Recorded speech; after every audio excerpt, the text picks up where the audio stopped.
শেখ মোহাম্মদ আলী হুমকি ধুমকি তো ভয় পায় না। শেখ মোহাম্মদ আলী আল্লাহকে ছাড়া এই পৃথিবীর এমন কোনো লোক, এমন কোনো মায়ের পুত নাই যে ইনশাল্লাহ আল্লাহর রহমতে মোহাম্মদ আলীর সামনে খাড়ায় গুলি করবে কি বা পাশে দাঁড়াবে।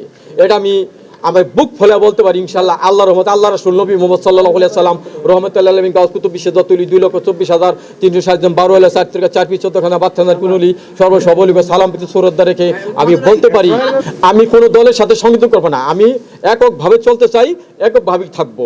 তাই তো বলবেন যে ওই যে স্বতন্ত্র প্রার্থী যারাই আছে, স্বতন্ত্র প্রার্থী যারা করে, আমি তো স্বতন্ত্র প্রার্থী না। স্বতন্ত্র প্রার্থী যারা করে তারা পাশ করার পরে ফিরে একটা সাইডে একটা দলে চাপতে হয়, কিন্তু আমার আবার তা না। আমি আমার চেয়ারম্যান সাহেবকে বলেছিলাম এককভাবে নির্বাচন করব, সারা বাংলাদেশে 300 আসনে সেই প্রার্থী দিব।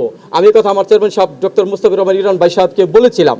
তারপরও সে বিএনপিকে একটু ভালোবাসতো। বিএনপিকে আমার ডক্টর মুস্তাফিজুর রহমান ইরান ভাই সাহেবকে অনেক বড় আঘাত দিয়েছে। জয়ের ব্যাপারে বাংলাদেশ খেটে খাওয়া মেহনত মানুষ, দোহানবাবগঞ্জবাসী সবাই সারা আছে, খেটে খাওয়া মেহনত মানুষ একচাটিয়া শেখ মোহাম্মদ আলীর আনারস মার্কায় ভোট দিবে, এটা আমার আশা, স্বপ্ন।